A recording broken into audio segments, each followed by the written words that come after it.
ಕಾಂಗ್ರೆಸ್ ಶಾಸಕರ ವಿಧಿವಶದಿಂದ ತೆರವಾದ 2 ಕ್ಷೇತ್ರಗಳ ಬೈ ಎಲೆಕ್ಷನ್ ಅನ್ನು ಕಾಂಗ್ರೆಸ್ ಪ್ರತಿಷ್ಠೆಯಾಗಿ ಪರಿಗಣಿಸಿದ್ದು ಗೆಲ್ಲಲೇಬೇಕು ಅಂತ ಕಣಕ್ಕೆ ಅಭ್ಯರ್ಥಿಗಳನ್ನು ಇಳಿಸಿದೆ.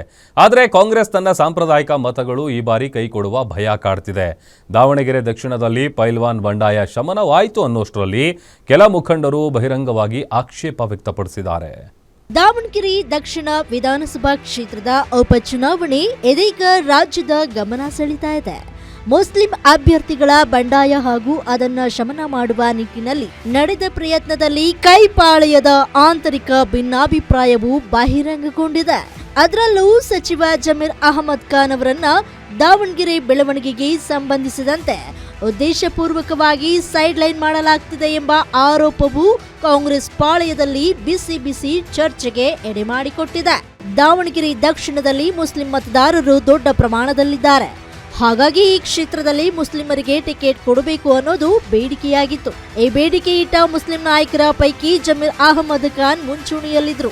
ಆದ್ರೆ ಅಲ್ಲಿ ಶಾಮನೂರು ಕುಟುಂಬಕ್ಕೆ ಟಿಕೆಟ್ ಕೊಟ್ರೆ ಮಾತ್ರ ಗೆಲುವು ಸಾಧ್ಯ ಅನ್ನೋ ರಿಪೋರ್ಟ್ ಕೆಪಿಸಿಸಿಗೆ ಬಂದಿದ್ರಿಂದ ಸಮರ್ಥ ಶಾಮನೂರು ಟಿಕೆಟ್ ಕೊಡಲು ಹೈಕಮಾಂಡ್ ನಿರ್ಧಾರ ಮಾಡಿತು. ಆದ್ರೆ ಈ ನಿರ್ಧಾರಕ್ಕೆ ಸಚಿವ ಜಮೀರ್ ಅಹಮದ್ ಖಾನ್ ಸೇರಿದಂತೆ ಹಲವು ಮುಸ್ಲಿಂ ಸಮುದಾಯದ ಮುಖಂಡರು ವಿರೋಧ ವ್ಯಕ್ತಪಡಿಸಿದ್ರು.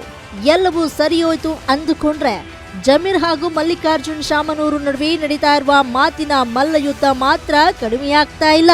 ಇತ್ತ ಜಮೀರ್ ಅಸಮಾಧಾನಗೊಂಡಿದ್ರೆ ಮತ್ತೊಂದ್ ಕಡೆ ದಾವಣಗೆರೆ ಮುಸ್ಲಿಂ ಸಮುದಾಯದ ಮತದಾರರು ಬಾಯ್ಕಾಟ್ ಎಲೆಕ್ಷನ್ ಅಭಿಯಾನ ಶುರು ಮಾಡಿದ್ದಾರೆ. ಈ ಬಾರಿ ಕಾಂಗ್ರೆಸ್ಗೆ 2 ಕಡೆ ವೋಟ್ ಹಾಕೋದು ಬೇಡ, ಚುನಾವಣೆಯಲ್ಲಿ ಸೋಲಿನ ರುಚಿ ತೋರಿಸಿ 2028ಕ್ಕೆ ನಮ್ಮನ್ನ ಪರಿಗಣಿಸುವಂತೆ ಮಾಡಬೇಕು.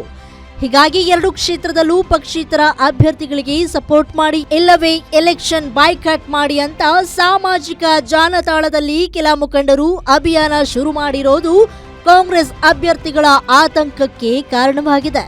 ಅಲ್ಲದೆ ಈ ವಿಚಾರವನ್ನ ಸಿಎಂ ಡಿಸಿಎಂ ಗಮನಕ್ಕೆ ತಂದಿದ್ದು ಇದಕ್ಕೆ ಬ್ರೇಕ್ ಹಾಕದಿದ್ರೆ ನಮಗೆ ಚುನಾವಣೆಯಲ್ಲಿ ಸಮಸ್ಯೆಯಾಗಲಿದೆ ಅಂತ ಹೇಳಿದ್ದಾರೆ. ಒಟ್ಟಾರೆ 2 ಕ್ಷೇತ್ರದಲ್ಲಿ ಕಾಂಗ್ರೆಸ್ ಅಭಿಯಾನ ಪಾಲಿಟಿಕ್ಸ್ಗೆ ಬ್ರೇಕ್ ಹಾಕದಿದ್ರೆ ದೊಡ್ಡ ಪೆಟ್ಟು ತಿನ್ನೋದ್ರಲ್ಲಿ ಯಾವುದೇ ಡೌಟ್ ಇಲ್ಲ. Maruti Pavagada, political bureau, guarantee news, Bengaluru.